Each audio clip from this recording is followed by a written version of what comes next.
हमने कहा क्या है? सारे त्योहार फीके हो गए, होली आ रही है, लगी नहीं रिया की होली जैसा है। दिवाली आती है तो लगता ही नहीं कि दिवाली जैसा है, राखी आती तो लगता ही नहीं राखी जैसा है, सारे त्योहार फीके हो गए गुरुजी। हमने कहा त्योहार फीके नहीं हुए, त्योहार का कलर फीका नहीं हुआ, त्योहार का रंग फीका नहीं हुआ है, बस त्योहार वही है, गुलाल वही है, मिठाई वही है, गुजिया पपड़िया वही है, खुरमे चकरी वही है, पपड़िया वही है, गुजिया वही है, इंसान वही है। बस बाजार में से जो रौनक समाप्त नहीं हुई है, रौनक आपके भीतर की समाप्त हो गई। आपके भीतर इतनी ईर्ष्या भराती गई, इतनी ईर्ष्या भराती गई, इतनी ईर्ष्या भराती गई कि वो ईर्ष्या के कारण, उस अहंकार के कारण, उस अहम के कारण तुम एक दूसरे से मिलना पसंद नहीं कर पाते। पहले के लोग कहते थे हमारे यहाँ जब होली होती थी इतने लोग आते थे, मिलने जाते थे, गुलाल लेकर जाते थे। आजकल तो कोई दिखता नहीं है। कारण केवल इतना सा है, तुम्हारा अहंकार, तुम्हारा ईगो, तुम्हारा अभिमान तुम्हें अपने घर से बाहर नहीं निकालता। तुम घर से बाहर नहीं निकलते अपने अहंकार के कारण, अपनी काया के कारण, अपनी अभिमतता के कारण आप दूसरे से मिलना पसंद नहीं करते। जरा सा कोई ने कलर लगाया तुम्हें क्रोध आ गया, जरा सा किसी ने गुलाल लगाया तुम्हें गुस्सा आ गया, जरा सा कोई आया भाभी जी भैया जी करके गुलाल लगा गया, तुम न न न न न न न न न कहां जाओ? इतने वीआईपी हो गए, इतने वीआईपी हो गए, इतने वीआईपी हो गए कि अपने त्योहारों से भी दूर हो गए। मेरा निवेदन है, होली का त्योहार आ रहा है, उस फागुन के त्योहार में मेरा देवाधिदेव महादेव माता पार्वती के साथ होली खेलता है, मेरा कृष्ण कन्हैया राधा रानी के साथ होली खेलता है। आप भी अपने इष्ट मित्रों के साथ होली खेलिए और दिल से खेलिए, दिल से खेलिए, हृदय से खेलिए, भाव से खेलिए, दिल से त्योहार मनाइए। हमारे सीहोर में, सीहोर जिले में एक होली होती थी। उस होली का नाम हमने पिछली बार बदल दिया था। कौन सी होली कर दी थी? महादेव की होली। पिछली बार हमारे सीहोर जिले में हमेशा होती आई थी वो होली, थोड़ा उसका नाम हमने चेंज कर दिया था तो उसको महादेव की होली कर दिया था। मेरे सीहोर जिले के रहने वाले सभी रहवासियों से, जिले भर के निवासियों से निवेदन करना चाहूंगा, वो पुरानी होली को बंद कर महादेव की होली नाम दिया गया है। शिव मंदिर में जाना है, चंदन का जल शिव जी को एक लोटा चढ़ाना। एक बात अपनी जिंदगी में उतार कर रखो, शंकर भगवान को घी का दिया भी लगाओ तो तुम्हारे घर में जो असली घी हो, थोड़ा सा भले एक पत्ती लगाओ, भले इतनी सी बत्ती जलाओ, पर असली घी की जलाओ। शिव जी को अगर चंदन भी लगा रहे हो तो असली लगाओ। शंकर भगवान को चावल भी चढ़ा रहे हो तो असली चढ़ाओ। शंकर भगवान को अगर अष्टगंध भी चढ़ा रहे हो तो असली चढ़ाओ। केमिकल का कोई चीज मेरे महादेव को मत चढ़ाओ जिससे भगवान शिव की मूर्ति नष्ट हो। ऐसी कोई चीज मेरे महादेव को ना चढ़ाओ। अगर शंकर भगवान के साथ आप होली खेल रहे हो तो चंदन का पानी शंकर भगवान को चढ़ाइए, अष्टगंध का जल भगवान शिव को चढ़ाइए। में लकड़ी नहीं जलाई जाती, मोटे मोटे ढूंढ जलाए जाते हैं, क्योंकि उसका नाम ढूंढा है। बुआ थी, उसने, दुनिया के लोगों ने कहानी गलत गढ़ दी, पूरी कहानी गलत बताई। अगर दुनिया के लोग सही कहानी बताते तो भतीजा और बुआ का संबंध खराब नहीं होता। कहानी गलत थी ना।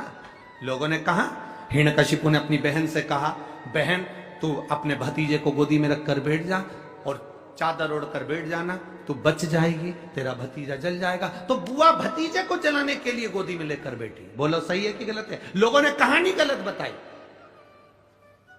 होली का लोगों ने कहा उसने अपने भतीजे को जलाया। पहले तो होलिका का नाम तो निकालो कि होलिका का नाम क्या है। कथा वालों ने कह दिया हिरण्यकशिपु की बहन थी होलिका, वो अपने भतीजी प्रहलाद को गोदी में लेकर बैठ गई। वो प्रहलाद को हाथी के पांव के नीचे डाला, खोलते तेल में डाला, अग्नि में डाला, इसमें डाला, उसमें डाला, नहीं मरा। आखिरी में अपनी बहन से कहा होलिका तो अपने भतीजे को गोदी में लेकर बैठ जा। पहले उस होलिका का असली नाम तो लाओ, जिस होलिका का नाम विष्णु पुराण में डूंडा लिखा है। क्या नाम लिखा है? डूंडा। होलिका का असली नाम लिखा है विष्णु पुराण में डूंडा।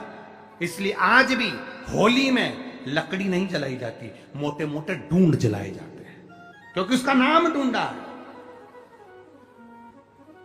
और ढूंढा बैठी अग्नि में, भतीजे को गोदी में लेकर बैठ गई। उसके पास में एक ब्रह्मा जी की चादर थी, जिसको ओढ़कर बैठ जाती थी तो आगी में जल नहीं सकती थी। ढूंढा ने देखा चारों तरफ से आगी लग गई, मेरा भतीजा जल जाएगा।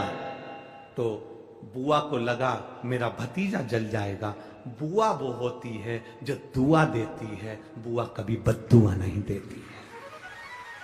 और ढूंढा ने अपनी चादर को उतारा, आगी चारों तरफ से लग गई। बुआ को लगा मेरा भतीजा जल जाएगा, तो अपनी चादर उतार कर अपने भतीजे पे डाल दी, और बुआ खुद जल गई पर अपने भतीजे को नहीं जलने दिया। ये कथा है, पर लोगों ने उसको पूरी पलट दिया, पूरा पलट दिया।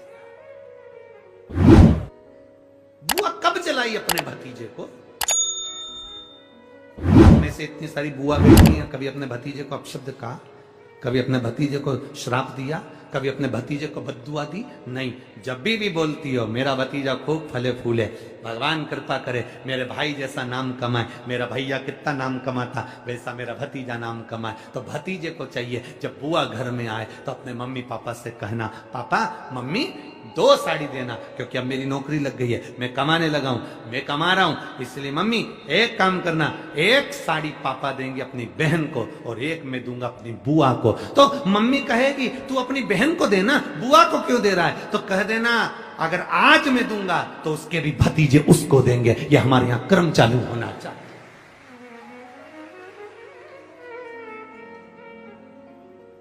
पर करे क्या? 4 भाई 1 साड़ी, बहन को जब देते हैं पैक करके, पूरी पैकिंग चिबड़िया वाली साड़ी, अगर ढीली ढीली दिखे तो उसमें कपड़ा भी फंसाते, कागज जोड़ और पैकिंग करके, और 4 भाई 1 साड़ी, चारों भाई राखी बनवाने के बाद ऐसे हाथ लगा के देते हैं जैसे पूरे पुणे की प्रॉपर्टी दे रहा है, पूरे पुणे की प्रॉपर्टी।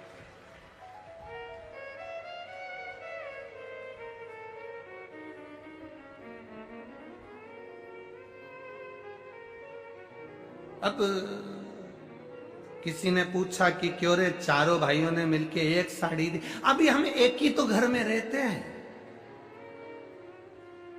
सब एक हैं, तो एक काम करा करो, 1 थाली खाने की लगाओ, 1 भाई खाना खाए, बाकी के सब टच करके बैठ जाओ। एक ही जगह तो रह रहे हो, एक ही थाली में काम। तुम्हारे टच करने से 4 भाई का 1 साड़ी में हिस्सा हो गया, तो तुम्हारा समोसा तुम खाओ, बाकी के 3 भाई टच करके बैठे, पेट नहीं भरा। अपने को क्या करना, अपन तो अपनी साड़ी ओढ़ो दादा, अब करो क्या, उस चित्त क्या, विचार करिए जरा, या भरोसा अपने भतीजा कहे नहीं देव, बहन बेटी को देने से कभी घटता नहीं है, कभी नहीं घटेगा, जिंदगी भर नहीं घटेगा। क्या घट रहा है? शिव को दिया कभी नहीं घटता, संत को दिया कभी नहीं घटता, और बहन बेटी को। श्री शिवाय नमस्तुभ्यम। गुरु जी के उपाय और जानने के लिए हमारे चैनल को सब्सक्राइब जरूर करें। धन्यवाद।